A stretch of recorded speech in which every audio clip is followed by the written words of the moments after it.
할렐루야. 복된 오후입니다. 하나님께서 은혜를 주실 줄로 믿습니다.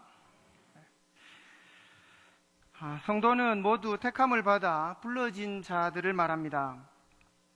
하나님의 택한 백성으로 불러주시기 이전에는 아무도 하나님 앞에 올 수가 없지요. 하나님의 택한 백성들은 반드시 하나님의 부르심을 쫓아서 하나님 앞으로 오게 됩니다. 요한복음 6장 44절 말씀을 보면 이렇습니다. 나를 보내신 아버지께서 이끌지 아니하시면 아무도 내게 올 수 없으니, 그렇게 말씀하십니다.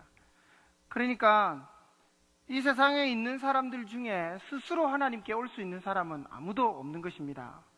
모두가 하나님의 불러주심, 택하심과 불러주심 아래서 하나님 앞에 오게 되는 것이죠. 이렇게 하나님 앞에 불러지게 되는 것 또한 은혜지만 그 처음 자리, 부르실 때의 그 처음 자리, 그 처음 상태를 기억하게 된다면 그것은 더 큰 은혜가 있습니다. 에베소서 2장 1절 말씀에 보면 성도의 처음 자리가 어디인가 하는 것에 대해서 말씀해 주고 있습니다. 에베소서 2장 1절에 보면 너희는 허물과 죄로 죽었었다, 그렇게 말씀하십니다. 여기서 죽었다는 말은 제가 자주 말씀드리지만 헬라어 단어로 네크로스, 그것은 시체라는 뜻입니다. 이렇게 시체처럼 죽어서 아무 감각도 없고 아무 생각도 없고 아무 필요성도 알지 못하는 것, 그래서 하나님과 본질상 원수가 되어 진노의 자녀가 되어서, 진노의 자식이 되어서 어둠 구덩이로 던져져야 하는 자들이지요. 이 세상에 있는 모든 사람들의 상태가 그렇다는 것입니다. 그런데 하나님께서 그 망하는 자들 중에 하나님의 기쁘신 뜻을 쫓아서 자기의 택한 백성들을 건져내시는 것입니다. 이것이 하나님의 은혜지요. 그래서 하나님의 말씀 앞으로 불러주셔서 내가 죽은 상태임을 듣게 하여 주시고 또 생기에 대한 필요를 듣게 하시는 것이니까 그것이 얼마나 감사한지 모릅니다. 그래서 매일매일 생기에 대한 필요와 그 배고픔이 있어서 간절한 마음의 소원이 되어 그것이 기도로 터져 나올 수 있다면 그것 자체가 하나님의 은혜인 것입니다. 이 부르심에 대한 말씀을 보면 초청을 받은 사람과 택함을 받은 사람이 분명히 다르다고 그렇게 말씀하고 있습니다. 성경 아주 분명하게 딱 잘라서 말씀합니다. 마태복음 22장 14절 말씀을 보면 청함을 받은 자는 많되 택함을 입은 자는 적으니라, 그렇게 말씀하십니다. 초청장을 받고 온 사람들은 많이 있지만 그러나 그 사람들이 다 택함을 받은 사람이 아니라 택함을 받은 사람은 적으니라, 그렇게 말씀하십니다. 어찌됐건 간에 성도는 청함을 받은 자가 아닌 택함을 받아 불러진 자들입니다. 이렇게 불러진 성도들은 그 불러주심에 항상 감사하며 살게 됩니다. 왜냐하면 그 처음 자리가 완전한 죽음의 상태였다는 것을 알기 때문입니다. 한 사람도 하나님 앞에 합당한 사람이 없었고 모두 똑같이 죽어 있었던 것입니다. 세상 사람들이 가는 그 길에서 자신의 백성을 그의 기쁘신 뜻대로 건져내신 것이지요. 얼마나 놀라운 은혜인지 모릅니다. 그러니 평생 감사하면서 그 은혜를 찬양하며 사는 것이 당연합니다. 성도가 구원받은 목적은 이렇게 하나님을 찬송하는 것이 그렇게 구원받아진 목적입니다. 그런데 자세히 살펴보면 성도가 되고 나도 그 삶에 여전히 죄라고 하는 것이 존재하는 것을 알게 됩니다. 왜 하나님께서 구원받은 성도들의 삶 가운데도 계속해서 죄가 존재하도록 하셨을까요? 여러 가지 의미가 있겠지만 가장 중요한 것은 성도로 하여금 우리의 처음 자리가 어디였는가 하는 것에 대해서 매일 대면하게 하시는 것입니다. 여러분 잘 생각해 보시기 바랍니다. 허물과 죄로 죽어 있어 생기의 필요성을 모르는 자들에게는 그 먼저 생기를 먼저 부어야 합니다. 그래야 뭔가 이게 설명을 해도 못 알아들으니까 일단은 먼저 살려내어야 말이 통할 거 아닙니까? 뭐를 얘기해도 알아들을 것 아닙니까? 그러니까 일단 하나님의 택한 백성들에게 먼저 생기를 붓는 것입니다. 그것이 하나님의 은혜지요. 아무런 행위와 상관없이, 우리가 행한 어떤 노력과 상관없이, 우리가 열심히 하는 것과 상관없이 먼저 하나님의 은혜가 부어진 것입니다. 그리고 성도가 되고 그 뒤에 계속해서 우리가 어떤 자이었는가 하는 것에 대해서 알게 하시는 것입니다. 계속해서 깨달아가게 하시는 것이죠. 그래서 신앙생활이라고 하는 이 평생의 삶을 통하여서 우리가 어떤 존재였는지를 체감하며 살도록 하신 것입니다. 우리가 어떤 존재였는지 발견하면 할수록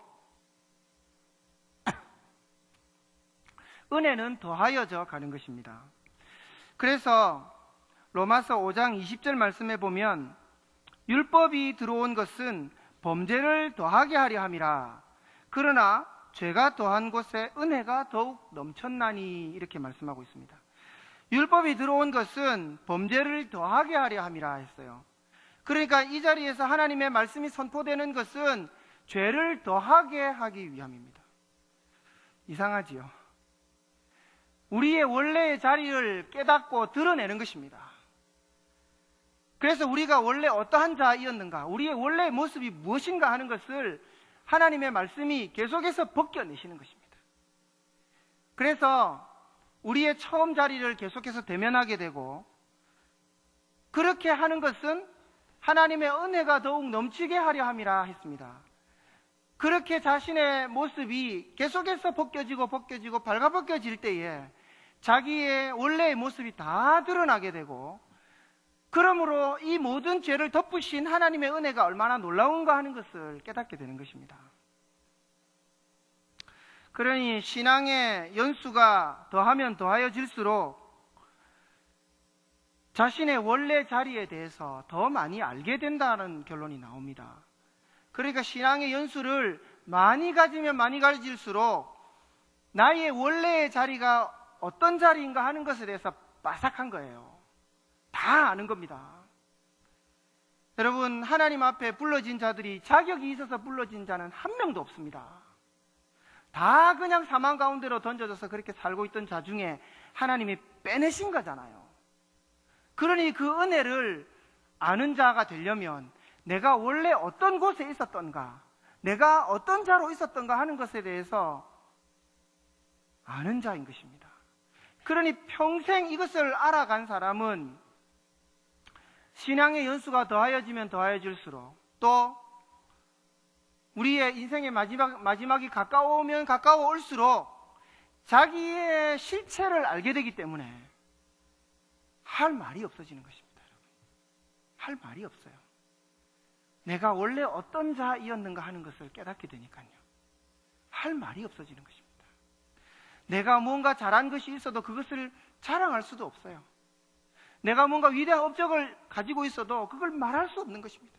왜냐하면 그것과는 비교되지 않는 은혜가 나에게 부어졌고, 그 은혜가 부어질 때 나는 정말 형편없는 사람이었거든요.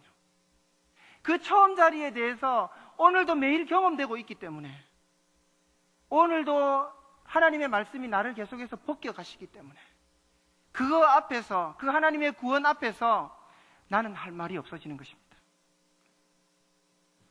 성도의 성화라고 하는 것은 나의 원래의 자리에 대해서 처절하게 깨달아서 그리스도의 십자가의 은혜가 얼마나 놀라운가 하는 것을 배우는 것에서 출발하는 것입니다.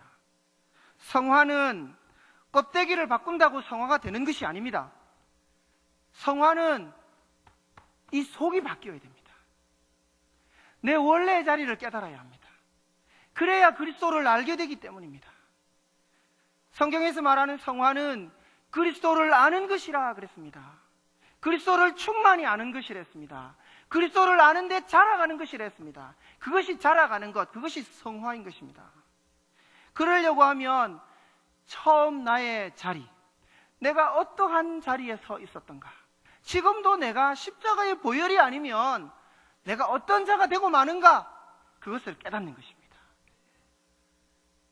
이것이 깨달아지면 십자가의 은혜가 얼마나 놀라운가 하는 것을 알게 됩니다. 하나님 앞에 서 있는 내 존재를 발견하고 그 십자가의 놀라운 은혜를 깨닫고 배우는 데서 신앙은 자라게 되는 것입니다. 여러분, 그러니 하나님의 말씀을 들으며 나의 모습이 하나씩 벗겨지는 것에 대해서 아픔이 있더라도 여러분 그 앞에서 아멘 하실 수 있기를 바랍니다. 성화의 과정인 거예요. 그리스도의 십자가를 알아가는 과정인 것입니다. 내 모습을 모른 채 좀 내가 잘하고 있다라고 생각이 되면 어떻겠습니까? 신앙생활을 하면 할수록 내가 은혜 받기에 얼마나 자격 없는 자인가 하는 것을 배우게 되는 것입니다. 그러니 신앙생활을 많이 했을수록 자신의 원래의 자리에 대해서 잘 아는 자가 되는 것입니다. 여러분, 사도 바울의 모습을 보면 잘 알 수 있습니다. 디모데전서 1장 15절과 16절을 제가 읽어드리도록 하겠습니다. 밑보다 모든 사람이 받을 만한 이 말이여, 그리스도 예수께서 죄인을 구원하시려고 세상에 임하셨다 하였도다. 죄인 중에 내가 괴순이라. 여러분, 사도 바울의 마지막 서신입니다. 이 마지막 서신이라는 말은 사도 바울이 순교를 당하기 전에 순교에 가까운 시간에 써졌던 그런 서신입니다. 그러니까 사도 바울이 예수님을 만나고 그의 신앙생활을 많이 하고 이제 죽음 전에 그의 성화된 신앙을 볼 수 있는 그 성경책이란 말입니다. 그런데 그곳에서 자신의 그 자신됨의 고백을 예수 그리스도께서 죄인을 구원하시려고 이 땅에 임하셨다. 내가 죄인 중에 괴순이라. 여러분, 다른 서신에는 내가 죄인들보다 더 죄인이다. 작은 자들보다 더 작은 자다. 그렇게 말합니다. 근데 여기서는 자기는 죄인 중에 괴수라고 말합니다. 왜요? 신앙생활을 하면 할수록 자기 본래의 자리가 어디였던가 하는 것을 더욱 선명하게 알게 되는 것입니다. 그래서 성도의 삶 속에 하나님은 매번 죄를 주시는 거예요. 그래서 죄를 밝혀주시는 것입니다. 평소에 죄를 짓고 살지만 또한 하나님의 말씀 앞에서 죄가 드러나게 하시는 것입니다. 그래야 내가 나를 알게 되기 때문입니다. 아직도 그 눈이 열리지 않았다면 십자가가 필요한 자가 안 되는 거예요. 십자가가 필요 없는 자가 되는 것입니다. 여러분, 가슴을 치며 애통하고 하나님 앞에 부르짖어야 할 것은 바로 이것입니다. 하나님, 내가 어떤 자인지 깨닫게 해주십시오. 여러분, 복음이라고 하는 것은 머리가 아니에요. 이론이 아닙니다. 그냥 머릿속으로 믿고 입으로 그냥 단순하게 한마디 고백할 수 있는 이게 아니에요. 우리의 삶으로 그게 사라져야 하는 것입니다. 삶 속에서 내가 얼마나 죄인인가 하는 것이 발견이 되어야 돼요. 그리고 가슴을 치며 가슴을 찢으며 아파하는 마음들이 있어야 하는 것이고, 그래서 비로소 십자가 밑으로 뻘뻘 기어가서 살려주십시오. 제발 나를 살려주십시오. 나는 내 모습을 발견했습니다. 십자가 없이는 나는 살 수 없습니다. 그렇게 입으로 시인하여 구원에 이른다고 말씀하시는 것입니다. 사도 바울은 또 말합니다. 내가 긍휼을 입은 까닭은 예수 그리스도께서 내게 먼저 일체 오래 참으심을 보이사 후에 주를 믿어 영생 얻는 자들에게 본이 되게 하려 하십니다. 그랬어요. 이 말이 무슨 말입니까? 나는 이제 뒤에 구원받을 성도들에게 본보기로 사용되기를 원합니다. 나는 그렇게 본보기로 사용될 것입니다. 저렇게 파렴치한 사람도 구원하시는 하나님을 발견하게 될 것입니다. 어떻게 저렇게 파렴치한 사람이 구원받을 수 있습니까? 하나님의 구원은 정말 놀랍습니다. 그 샘플로, 그 본보기로 자기가 사용되기를 원한다 그랬어요. 그러니 사도 바울의 성화한 모습이라고 한다는 것은 자기의 본래의 자리를 깨닫는 것입니다. 그래서 하나님, 나를 불쌍히 여겨주십시오. 난 오늘도 십자가가 필요한 자입니다 라고 하는 이 고백은 신앙생활을 하면 할수록 그 고백은 입에 달고 살아야 되게 되는 것입니다. 신앙생활을 하면 할수록 이 고백이 횟수가 줄어들거나 없어지거나 하는 것이 아니라, 그래서 이게 그냥 없으면 그냥 더 성숙한 신앙인인 것처럼 살아가는 것이 아니라, 이 고백이 많은 사람, 그 사람이 진짜 신앙이 성숙한 사람이 되는 것입니다. 자기의 모습을 알게 되었거든요. 디모데 서신은 사도 바울의 최고 말년에 썼던 서신입니다. 성도는 그리스도를 알면 알수록, 신앙생활을 하면 할수록 이 고백이 나오게 되어 있는 것입니다. 자신이 그냥 죄인도 아니고 최고의 죄인이 아니라는 그런 고백이 나온다면, 나는 죄인인 줄 모르겠습니다, 그런 고백이 나온다면 여러분 가슴을 치고 하나님 앞에 부르짖어야 합니다. 하나님, 나를 발견하게 해주십시오. 하나님 앞에 서 있는 십자가 없을 때의 나의 모습, 십자가가 없다면 내가 어떻게 될 것인가 하는 것에 대한 모습, 하나님 그걸 발견하게 해주십시오. 그 기도가 나와야 합니다.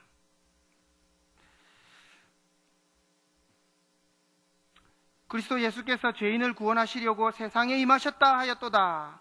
너희가 죄인 중에 괴순이라. 16절 하반절에 보면, 내가 이렇게 구원받게 된 것은 후에 주를 믿어 영생 얻는 모든 자들에게, 형편없는 자, 나 같은 사람도 하나님 구원하셨다, 나 같은 사람도 하나님 구원하셨다, 그렇게 후에 오는 모든 성도들에게 그렇게 전달되도록 자기는 쓰임이 되기를 원합니다. 그런 고백을 가지고 있는 것입니다. 여러분, 이것은 자신을 과장해서 표현한 것이 아닙니다. 사도 바울이 자기가 좀 더 거룩해 보이려고 그렇게 한 고백이 아닌 거예요. 접대용으로 한 것도 아닙니다.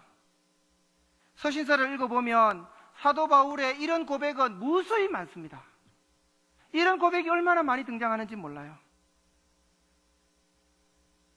이것을 만약에 접대용으로 했다면 그것은 바로 바리새인의 모습입니다. 사도 바울이 이런 자기의 고백이 여기 말고도 얼마나 많이 등장하는지 여러분 서신서를 읽어보시면 알게 되실 것입니다. 그 많은 고백들 중에 오늘 제가 왜 이 디모데 서신을 인용하냐 하면, 사도 바울이 제일 마지막에 했던 고백이기 때문에 그래요. 그러니 신앙생활이라고 하는 것을 하면 할수록 그 성화한 사람의 입에서 어떤 고백만 남게 되느냐 하는 것을 제가 인용하기 위해서 디모데 서신을 인용한 것입니다. 말년이 되면 거룩한 모습이 나와야 하지 않겠습니까, 여러분? 그런데 왜 이런 고백이 나올까요?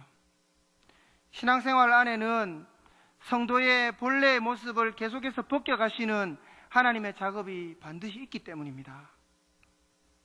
그래야 그리스도를 알아가게 되는 것이니까요. 자기의 원래의 모습이 들통남으로써 십자가를 온전히 믿고 온전히 의지하게 되는 것이니까요. 그래서 사도 바울은 나를 본받는 자가 되라, 자기가 너무 거룩한 자가 되었기 때문에 나를 본받는 자가 되라고 했던 것이 아니라, 이렇게 형편없는 내가 십자가의 은혜를 받게 된 그 나를 본받는 자가 되라, 그 말을 한 거예요. 나처럼 이렇게 원래의 모습이 샅샅이 드러나고 십자가만 꼭 붙들게 되는 그런 이 성도의 모습, 그것을 본받으라, 그렇게 말했던 것입니다. 그리고 믿음은 머리에 머무는 것이 아니라 반드시 이렇게 삶으로 체감되는 것입니다. 그런 성도는 사도 바울과 같이 오호라 나는 곤고한 사람이로다, 이 사망의 몸에서 누가 나를 건져내랴, 이런 탄식의 기도가 나오게 되는 것입니다. 그러면서 십자가를 꼭 붙들게 되지요. 십자가가 얼마나 안전한지, 십자가가 얼마나 좋은지 그것을 깨닫게 되는 것입니다. 이 고백을 통과하여서 십자가의 위대함을 배우며 그것에 감사하며 기뻐하며 찬송하며 평생을 지내게 되는 것이 성도의 신앙생활이라 할 수 있습니다.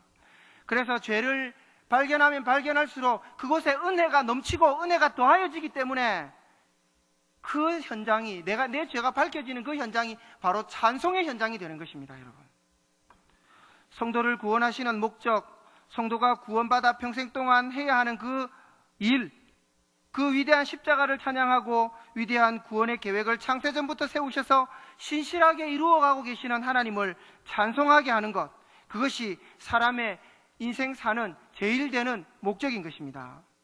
여러분, 사람의 제일 되는 목적이 뭐라고 얘기했습니까? 그것은 십자가를 찬송하고 구원의 하나님을 영원토록 기뻐하며 즐거워하는 것입니다. 그 기쁨을 주체하지 못해서 입으로 막아도 터져 나와버리는 것, 여러분, 그것이 찬송입니다. 여러분, 그것이 예배예요. 여러분, 그것이 기도입니다. 여러분, 그것이 전도예요. 여러분, 그것이 봉사입니다. 다 여기서 나오잖아요. 다 여기서. 사람은 항상 그 마음에 가득한 것을 말함이니라 그랬어요. 하나님 말씀에. 그러니 저와 여러분들이 하고 사는 모든 삶이 이 감격에서 나온 것이어야 한다는 말입니다. 이 감격이 없는데 뭐가 나오겠어요? 이 감격이 없으면 어떻게 나올 수 있겠습니까? 그 은혜를 아는 자들을 백성 삼으시기 위해서 예수님은 이 땅에 오셔서 자기 스스로를 죄인이라고 여기는 자들과 자기 스스로를 병자라고 여기는 자들을 찾아가셨습니다. 죄인들과 세리들, 간음하다가 현장에서 붙들린 여인, 6명의 남편을 만났지만 진정한 남편을 만나지 못한 수가성 우물가의 여인, 귀신 들린 자, 각색 질병 걸린 자, 귀신 들린 자, 귀먹은 자, 벙어리, 맹인, 안전뱅이, 혈루병 걸린 여인, 손 마른 자, 다리를 저는 자, 마음의 상처를 가진 자, 이방인들을 예수님은 찾아가셨습니다. 이들은 모두 그 처음 자리를 알고 있는 자들이며 불러졌을 때에 그 부르심이 얼마나 귀한가, 그 부르심이 얼마나 감격적인가 하는 것에 대해서 알만한 자들이기 때문입니다. 그들은 내어놓을 만한 것이 하나도 없었습니다. 입에서 그냥 찬송이 저절로 터져 나올 만한 자들이에요. 주님은 이런 자들을 부르십니다.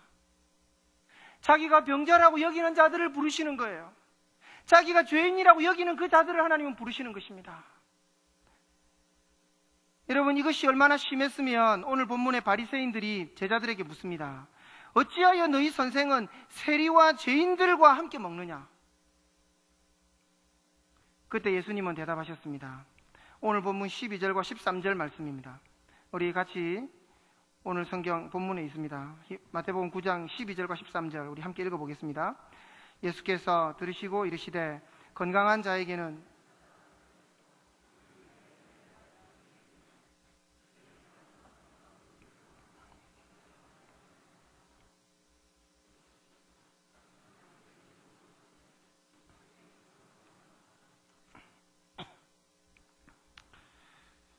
예수님은 우리의 영적인 질병을 고치기 위해서 이 땅에 오셨습니다. 그래서 사복음서에서 나타나는 모든 질병들은 이스라엘 백성들의 영적인 상태, 이 세상에 있는 모든 사람의 영적인 상태를 나타내 주는 것입니다. 오리라고 예언되었던 그 메시아, 예수님이 이 땅에 오셔서 2000년 전에 오셔서 각색 질병을 낫게 하신 것은 모든 사람들이 처해 있는 영적인 현실, 그것을 고치시겠다는 말씀인 것입니다.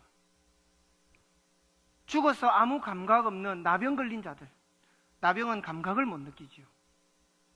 생기에 대한 필요성도 못 느끼고, 오늘 우리가 살아가면서도 매일매일 그 생명의 양식을 먹어야 되겠다라고 하는 그 배고픔이 느껴지지 않는 나병 환자, 하나님의 말씀에 눈이 열리지 않고 하나님의 말씀을 들어도 귀가 열리지 않은 진정한 영적인 기머거리와 맹인, 그게 저와 여러분들 아닙니까? 내 혼자 힘으로 일어서서 주님께 달려갈 수 없는 그 안전뱅이 된 나, 그것이 영적인 우리의 상태 아닙니까? 그것을 보여주시는 것이란 말입니다. 그것을 고쳐주시겠다고 예수님이 이 땅에 오신 것 아닙니까? 그래서 육체의 질병을 고치는 것, 그거 이상으로 주님께서는 우리에게 말씀해 주시고자 하시는 메시지가 있는 것입니다. 우리의 영적인 현주소, 그걸 영적인 눈을 열어서 그걸 보라는 것입니다. 그리고 주여 나를 불쌍히 여기소서, 내가 보기를 원하나이다, 그 고백하라는 것입니다. 하나님이 원하시는 것은 우리의 잘남이나 어떤 업적이 아니라 상한 심령을 원하시는 것입니다. 우리가 하나님 앞에 올 때 대단한 것들을 가지고 온다고 여길 때도 있겠지만, 여러분, 하나님은 우리를 받으실 때 그것과 상대하지 않습니다. 예수 그리스도와 상대하십니다. 저와 여러분들이 하나님 앞에 나아갈 때는 십자가의 의를 의지하고 나아가게 되는 것이지 우리의 공로를 의지하고 나아가는 것이 아니잖아요. 그러니 하나님께서 원하시는 것은 상한 심령인 것입니다. 무슨 상한 심령입니까?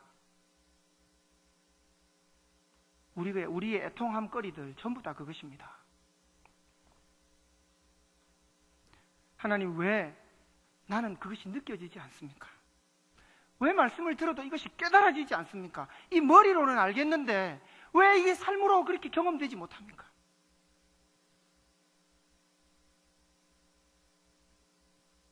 그런 상한 심령을 가지고 주님 앞에 나오는 자. 그래서 주님께서 원하시는 것은 상한 심령이라 했습니다. 우리의 업적을 가지고 오는 것을 기뻐하시는 것이 아니라 주님을 간절히 원하는, 그 십자가를 간절히 의지하고자 하는 마음. 내가 죄인임을 알아서 난 십자가 없이는 소망이 없는 사람입니다. 그 고백 가지고 상한 심령으로 나오는 자, 그것을 주님은 기뻐하신다고 했습니다. 그래서 나는 너희들에게, 그 상한 심령을 가지고 온 너희들에게 내가 긍휼을 베풀기를 원한다. 내가 자비를 베풀기를 원한다. 그렇게 말씀하고 있는 것 아닙니까? 그래서 너희는 가서 긍휼을 원하고 제사를 원하지 아니하노라 하신 말씀이 무엇인지 배우라, 그렇게 말씀하신 것입니다. 우리는 모두 병든 자가 맞습니다. 우리는 모두 죄인이 맞습니다. 우리는 의인이 아닙니다. 우리는 건강한 자가 아닙니다. 그래서 매일 치료자 되시는 주님께 만져주심을 바라고 나아와야 하는 자가 우리입니다. 그 십자가를 의지하고 그 십자가를 간절히 붙들 때, 그때 비로소 하나님의 자녀가 되는 것입니다. 그때 의인이 되는 것입니다. 십자가의 보혈을 의지해서 그 예수 그리스도의 의가 나에게 덧입혀져서 그때 의인이 되는 것입니다. 그런데 삶 속으로 가면 어떻습니까? 삶 속으로 가면 여전히 발견되잖아요. 그게 또. 그러니 또 십자가를 붙들 수밖에 없는 것입니다. 그래서 두렵고 떨림으로 너희 구원을 이루어 가라, 그렇게 말씀하고 계시는 것입니다. 그래서 그때마다, 내 자신의 모습이 발견될 때마다 십자가는 영광을 받는 것입니다. 내가 내 모습이 발견될 때마다 십자가를 간절히 찾아야 하니까, 십자가밖에 없습니다라는 그 고백이 나오게 되니까 십자가가 그때 영광을 받게 되는 것입니다. 십자가의 필요성이 잘 느껴지지 않는 사람은 처음 자리를 잃은 자들입니다. 죄인이라는 소리가 듣기 싫은 사람은 처음 자리를 잃은 자들입니다.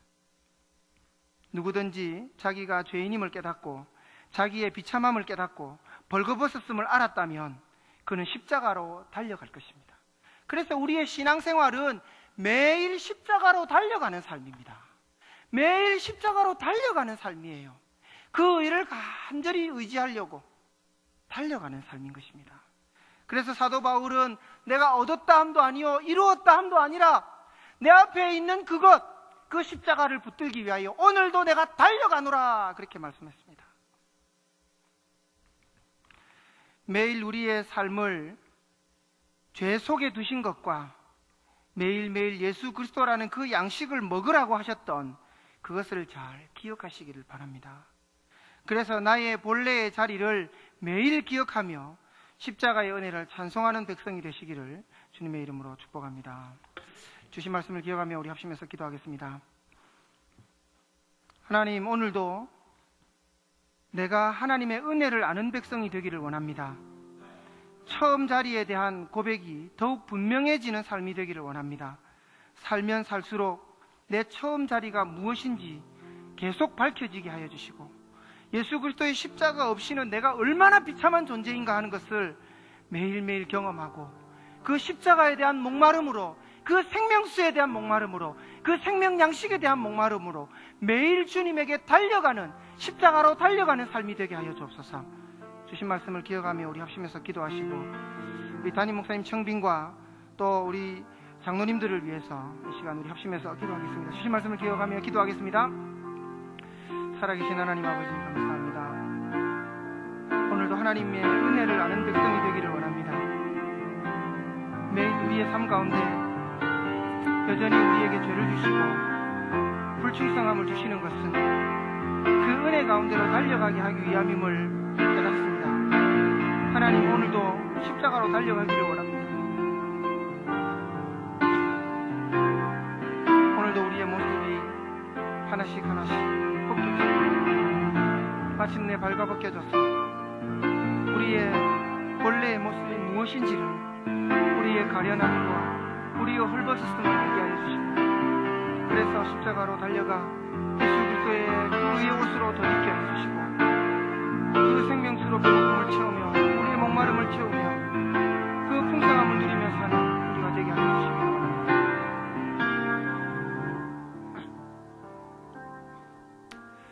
살아계신 하나님 아버지, 감사합니다. 오늘도 하나님의 말씀 앞으로 우리를 부르셔서 우리의 모습이 어떠한지, 우리가 나아가야 하는 길이 무엇인지를 알게 하심을 감사합니다. 성도의 길을 잘 달려갈 수 있도록 하나님, 우리의 길을 이끌어 주시기를 원합니다. 성령의 조명하심이 없이는 여전히 길을 잃을 수밖에 없는 우리임을 고백합니다. 이 대신 주님이 우리를 매일매일 인도하시지 아니하시면, 그 십자가의 목마름과 배고픔을 우리에게 주시지 아니하시면 우리는 그 목마름과 배고픔을 감각할 수 없는 자인데, 우리의 삶 속에서 매일 그렇게 배고픔과 목마름을 주셔서 십자가로 달려가는 은혜를 허락하여 주심을 감사합니다. 이 삶이 계속되어지고 우리 자신이 발가벗겨져서 나 자신을 대면하는 것이 비록 아프고 힘들지라도 십자가의 의로 날마다 덧입게 되는 그 은혜를 기억하며 그 안에서 살게 하여 주시기를 원합니다.